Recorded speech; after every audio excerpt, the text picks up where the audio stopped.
Welcome to text book super coaching. मेरा नाम है मृणालिनी और मैं हूँ आपकी educator for paper 2 psychology. I am welcoming you all in this special video जहाँ पे मैंने एक 12 साल का ट्रेंड एनालिसिस किया है for UGC net psychology aspirants. एक चीज़ जो आप लोग जानते होंगे कि आपका जो सिलेबस है ना 2018 के बाद से अपडेट ही नहीं हुआ है। चाहे मैं बात करूँ किसी भी सब्जेक्ट के बारे में, नॉट जस्ट माई सब्जेक्ट। तो अभी के टाइम पे जितने भी बच्चे अटेम्प्ट कर रहे होते हैं ना अपना एग्ज़ाम, तो उनके साथ डिफ़िकल्टी ये आती है कि वो रैंडमली किसी भी प्लेटफॉर्म से वीडियोस देख के प्रिपेयर करना शुरू कर देते हैं। प्लस उनके पास जो अभी सिलेबस है वो नॉन अपडेटेड है। It's an obsolete syllabus basically. उसमें से कुछ चीज़ें ऐसी हैं जो ज़रूर पूछी जाती हैं, लेकिन कुछ चीज़ें तो अभी बिल्कुल पूछी ही नहीं जा रही हैं। और इसी को ही मद्देनज़र रखते हुए मैंने ये 12 साल का जो ट्रेंड एनालिसिस है वो किया है, सो दैट मैं आपके साथ राइट सिलेबस और राइट स्ट्रैटेजी लेके आ सकूं और बता सकूं कि कैसे आप पिछले जितने भी साल हैं उसको लेके अपने जितने भी क्वेश्चंस हैं उनको प्रैक्टिस कर सकते हैं। अब हर इंसान ना आई नो क्या करता है, जब सबसे पहले चाहे आप फ्रेशर हो चाहे आप रिपीटर हो, आप हमेशा 10 साल पुराने जो क्वेश्चंस हैं उनको ज़रूर प्रैक्टिस करते होंगे, लेकिन वो प्रैक्टिस करना ही इनफ नहीं है। रीज़न बीइंग, एक तो मैंने आपको ऑलरेडी बता दिया, syllabus has not been updated, plus उनमें से कुछ ऐसी चीज़ हैं जो आज के टाइम पे रेलेवेंट नहीं है बिल्कुल भी। तो इसी को ही देखने के साथ साथ हम आगे बढ़ेंगे अपने सेशन के साथ और बात करेंगे कि what do we have to discuss here entirely. Now इस 12 साल के ट्रेंड एनालिसिस में घुसने से पहले 2020 जो ईयर है वो बहुत ज़्यादा इम्पॉर्टेंट है आपके लिए, क्योंकि यहाँ से जो है मेजर शिफ्ट आपको देखने को मिलेगा। यहाँ पे मेजरली जितने भी टॉपिक्स हैं ना वो न्यू इंक्लूडेड टॉपिक्स हैं जो आप देख सकते हो, और इन टॉपिक्स से अब सबसे ज़्यादा सवाल पूछे जा रहे हैं अंटिल टुडे। अगर मैं 2024 तक की भी बात करूँ तो 2020 से लेके पूरा जितने भी हमारे इतने ईयर्स गए हैं वहाँ पे सारे ये टॉपिक्स जो हैं कॉमन हैं। तो स्टार्ट करते हैं with all the topics which are there. सबसे पहले आप स्क्रीन पे देख सकते हो, देखो थेरेपी, मेमोरी और आपके जो रिसर्च इंटरप्रिटेशंस हो सकते हैं, इंटरप्रिटेशन होते हैं, इनसे सबसे ज़्यादा आपको सवाल पूछे जाते हैं।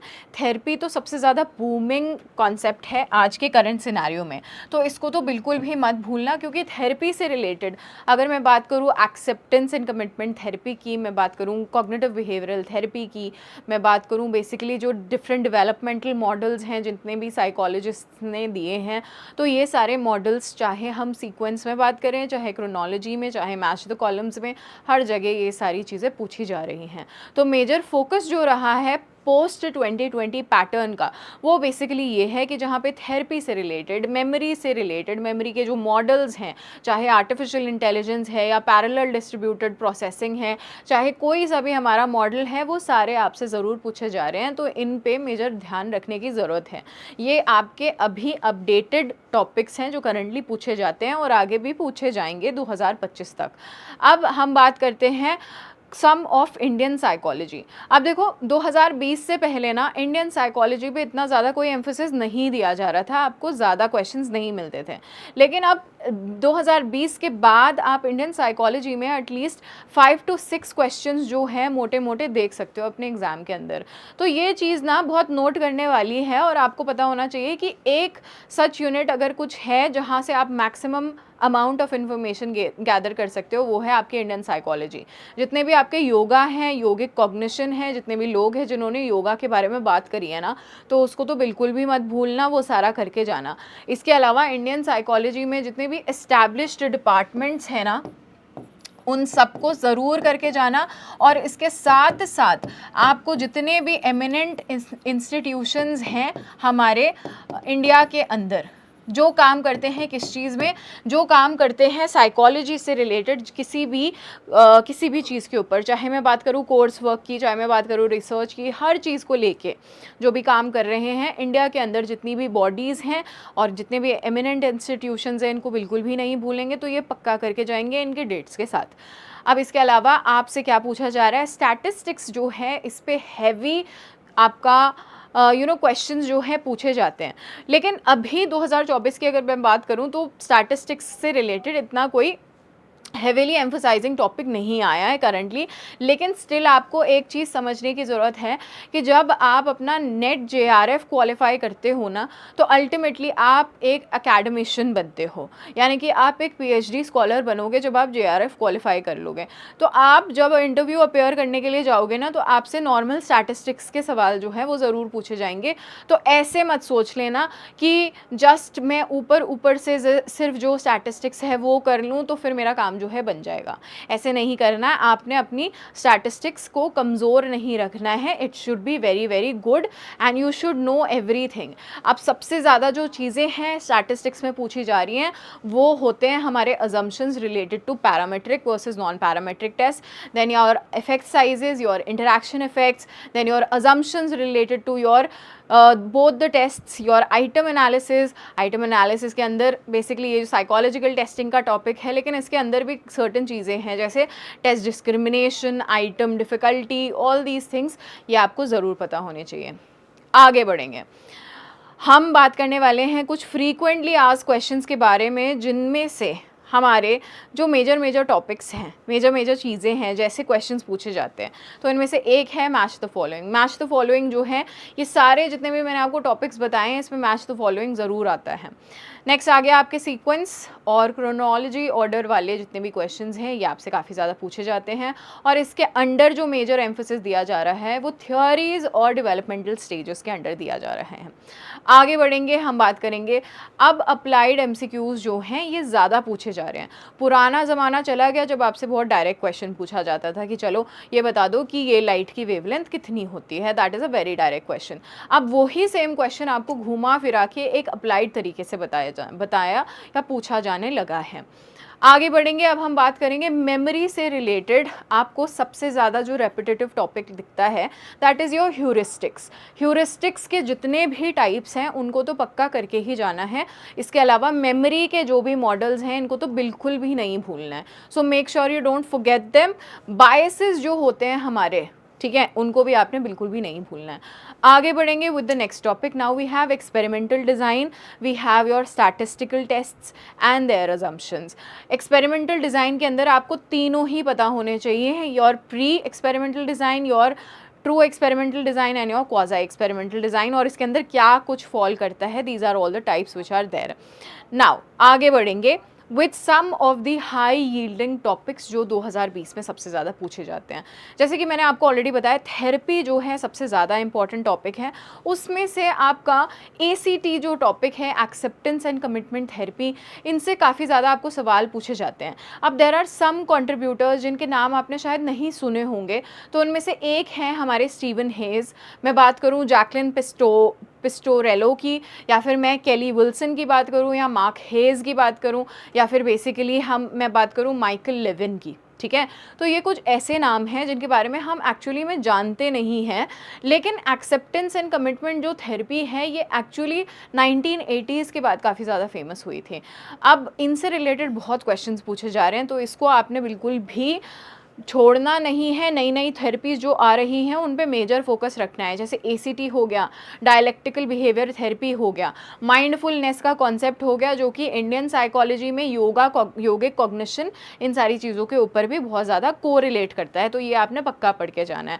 इसके अलावा क्या है, जो भी चीज़ें मैंने आपको प्रीवियसली जो है बता दी हैं। हम बात करने वाले हैं आप टॉपिक्स के बारे में। सबसे पहले रिसर्च मेथडोलॉजी है। रिसर्च मेथडोलॉजी पक्की करनी है, बिल्कुल ये हाई यील्डिंग टॉपिक्स हैं, और इसमें हमेशा आपको टेस्ट अजम्पशंस पे, parametric versus non parametric test के बीच में डिफरेंसेस, और जितने भी आपके टेस्ट्स होते हैं चाहे अनोवा, मनोवा, अनकोवा, आपके स्टूडेंट्स टी टेस्ट जो भी हैं, और इनके ऑल्टरनेटिव्स जो होते हैं उन सबको आपने ज़रूर पढ़ना है।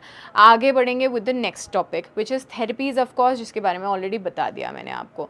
अब जितने भी टॉपिक्स यहाँ पे मेंशन हैं, ACT, CBT, DBT, play therapy को बिल्कुल भी नहीं भूलेंगे, ये आपने बहुत अच्छे से पढ़ के जाना है। पॉजिटिव साइकोलॉजी को बिल्कुल भी छोड़ेंगे नहीं, डू नॉट लीव एनीथिंग। आगे बढ़ते हैं। Now we have cognitive. Cognitive basically one such topic है जहाँ से यूजुअली आपको क्या पूछा जाता है, you might get asked about the heuristics, memory and decision making. This is very very important topic, तो इसको बिल्कुल भी मत भूलना, सारे जितने भी ह्यूरिस्टिक्स हैं पक्का करके जाना। आगे बढ़ेंगे विद द नेक्स्ट थिंग।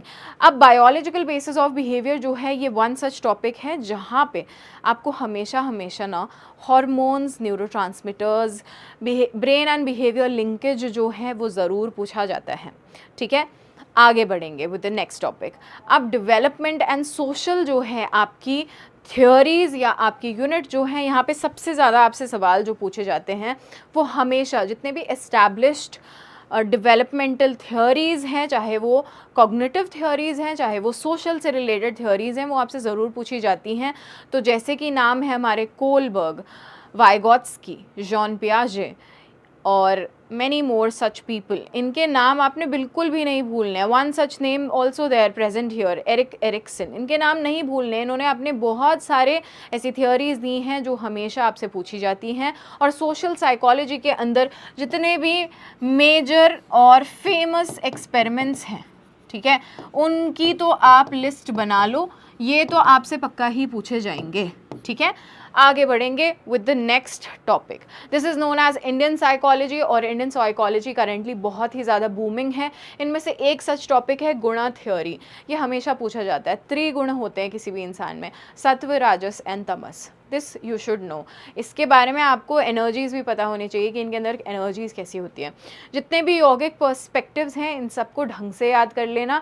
और पास मॉडल जो है ये हर बार आपसे पूछा जा रहा है। एक तो इसके फाउंडर का नाम और इससे रिलेटेड जितने भी अप्लाइड क्वेश्चंस होते हैं वो ज़रूर पूछे जाते हैं। अब गाइस जल्दी से आप वीडियो जो है स्किप मत करना, क्योंकि अब मेजर जो पोर्शन है वो मैं आपको बताने वाली हूँ। 2012 के बाद से जो सारे चेंजेस आपको देखने को मिले क्वेश्चंस के कंपैरिजन में। तो मेरे साथ अभी जुड़े रहो, टिके रहो, मैं आपको बताती हूँ किस तरीके से चेंजेस देखने को मिले। देखो 2012 के अंदर ना आपसे बहुत डायरेक्ट क्वेश्चंस पूछे जाते थे, जैसे बताओ ड्यूरेशन क्या है शॉर्ट टर्म मेमोरी का। लेकिन करंट सिनेरियो में, प्रेजेंट सिनेरियो में आपसे क्या पूछा जा रहा है कि कौन सी स्टेज है मेमोरी की जिसकी वजह से एल्जाइमर्स जो हैं, एल्जाइमर्स के अगर रीसेंट कॉन्वर्जेशन है वो भुला दिए जाते हैं। तो बताएंगे इस तरीके से जो सवाल हैं उन दोनों में काफ़ी ज़्यादा शिफ्ट आपको देखने को मिलेगा। 2013 के टाइम पे मैच द कॉलम्स में आपके पास एक रिकॉल वाला ऑप्शन होता था कि सिर्फ नाम मेंशन है एक जगह और दूसरी तरफ आपने बस याद करके उन्होंने क्या कंट्रीब्यूशन दिए हैं वो आपने मैच करने थे। लेकिन आज के सिनेरियो में हर चीज़ जो है बिल्कुल चेंज हो गई है। आपसे स्टेप्स और सीक्वेंस जो है सबसे ज़्यादा पूछे जाते हैं। ठीक है, नाउ आप इसका स्क्रीनशॉट भी ले सकते हो सो दैट आप लोगों के लिए काफ़ी ज़्यादा इजी हो जाए। नाउ 2014 के टाइम पे आपसे देखो जो सवाल थे वो ऐसे पूछे जाते थे, बहुत ही ज़्यादा स्ट्रेट फॉरवर्ड, जैसे कि जो सेल्फ एक्चुअलाइजेशन है ये कॉन्सेप्ट किसने दिया है। और आज के टाइम पे सबसे ज़्यादा फोकस जो है सेल्फ डिटर्मिनेशन थ्योरी के ऊपर है, जो कि दी गई है रायन एंड देसाई की थ्योरी। क्योंकि ये जो थ्योरी है ना ये एक्चुअली हर जगह यूज़ होती है, हेल्थ केयर में, your educational institution, your work place, everywhere this theory is being asked और यूज्ड। इसके बाद 2015 में चलोगे तो आप देखोगे what is fixed ratio schedule, बहुत ही डायरेक्ट सवाल पूछा गया है। ठीक है, लेकिन आज के सिनेरियो में अगर देखोगे आपको ऐसे पूछा जाता है कि अगर आपको इस तरीके का रीइंफोर्समेंट पैटर्न दिखा तो बताओ किस तरीके का शेड्यूल टाइप जो है यहाँ पे लगाया गया है। तो अगेन अप्लाइड जो नॉलेज है, यानी कि आपने सिर्फ रटना नहीं है चीज़ों को, अब आपने उसको अप्लाई करके भी बताना है कि what is the correct answer. आगे बढ़ेंगे विद 2016 जहाँ पे आपसे पूछा गया था कि विच ग्लैंड सिक्रीट्स ऑक्सीटोसिन।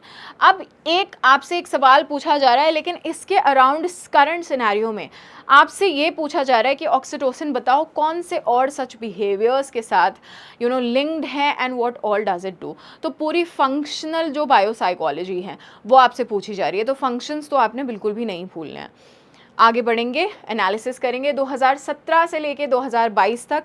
और 2017 में देखो आपके पास क्वेश्चन आया था कि सिमेंटिक मेमोरी जो है, इनमें से आपने करेक्ट जो ऑप्शन है वो चूज़ करना है। लेकिन आज के सिनेरियो में आपसे क्या पूछा जा रहा है, जितने भी रियल लाइफ एग्जांपल्स हैं with respect to semantic memory, आपने वैसे आंसर करने हैं। 2018 पे आ जाएंगे तो पियाजे की जो स्टेजेस हैं वो क्रोनोलॉजी में पूछी जा रही हैं। लेकिन आज के टाइम पे आपको ये पूछा जाता है कि बच्चा अगर इस तरीके से बिहेव कर रहा है तो बताओ कौन सी स्टेज है हमारी पियाजे की। तो ये इन चीज़ों पे आपने खास ध्यान रखना है और आपने ये स्टेजेस जो हैं ढंग से पढ़ लेनी है। 2019 के टाइम पे आपसे एक सवाल पूछा था कि which of the following is not a projective technique. लेकिन आज के सिनेरियो में आपने ये जो प्रोजेक्टिव टेक्निक्स हैं इनका कंपैरेटिव एनालिसिस करके इनको रीअरेंज करना है according to their degree of projectiveness, जिसका मतलब क्या होता है कि कितनी स्ट्रक्चर्ड हैं ये सारी चीज़ें। 2020 की बात करूं तो यहाँ पे हमारे पास क्या पूछा जा रहा है, इंटेलिजेंस से रिलेटेड एक क्वेश्चन है जहाँ पे फ्लूइड इंटेलिजेंस थ्योरी जो है टेस्ट की जा रही है। लेकिन अगर आज के सिनेरियो में बात करोगे तो फ्लूइड इंटेलिजेंस जैसी जो भी चीज़ें हैं, चाहे क्रिस्टलाइज चाहे फ्लूइड इंटेलिजेंस, इसके अंदर कौन सा स्टैटिस्टिकल टेक्निक यूज़ हो रही है, कौन सी थ्योरी लगाई जा रही है, सब कुछ आपको पता होना चाहिए। अदरवाइज़ तो आपके लिए क्वेश्चंस, आपके लिए जो जितने भी टॉपिक्स हैं बेकार ही हैं, सारा कुछ ढंग से पढ़ना है आपने। अब 2021 में आ जाओगे तो 2021 में आप देखोगे असर्शन रीजनिंग क्वेश्चंस जो थे अभी तक बहुत ज़्यादा पूछे जाते थे आपसे, लेकिन इनका जो डिक्लाइन है वो यहाँ पे आना ही शुरू हुआ, ये ख़त्म होने लगे क्वेश्चन। तो अब असर्शन रीजनिंग क्वेश्चन जो हैं इस पे इतना ज़्यादा एम्फेसिस नहीं दिया जा रहा। तो अब आगे बढ़ो 2022 में। 2022 में आपसे सवाल कैसे पूछे जा रहे हैं, देखो एक थ्योरी जो है, थेरेपी दी है या थ्योरी दी है और उससे रिलेटेड आपकी जो अप्रोच है वो आपने क्या करनी है, आइडेंटिफाई करनी है। ये 2022 की बात है। लेकिन करंट सिनेरियो में आपने उसी थेरेपी के ऊपर कोई भी जो केस स्टडी है, कोई भी जो विनेट है वो आपने आइडेंटिफाई करना है, आपने उसका रिस्पॉन्स आइडेंटिफाई करना है, सोर्स आइडेंटिफाई करना है, ये सारी चीज़ें जो है आपने आइडेंटिफाई करनी है। So this was the entire analysis आपका 2012 से लेके 2022 तक का पूरा मैंने आपको एनालिसिस दिया है। लेकिन you know what, 2023 and 2024 is still left. तो ये जो वीडियो है आपकी कंटिन्यू होगी। मुझे कमेंट करके ज़रूर बताना अगर आप चाहते हो कि मैं आगे कंटिन्यू करूं और मैं आपको बताऊं कि 2025 के लिए आपने कैसे प्रिपेयर करना है, सो दैट मुझे भी एटलीस्ट समझ आए कि that you are actually looking forward to the video. So guys with this मैं कंक्लूड करूँगी आज की वीडियो और मैं आपसे मिलूँगी in the next one. Until then, take care. Bye bye everyone. Just comment and let me know if you would like to see more.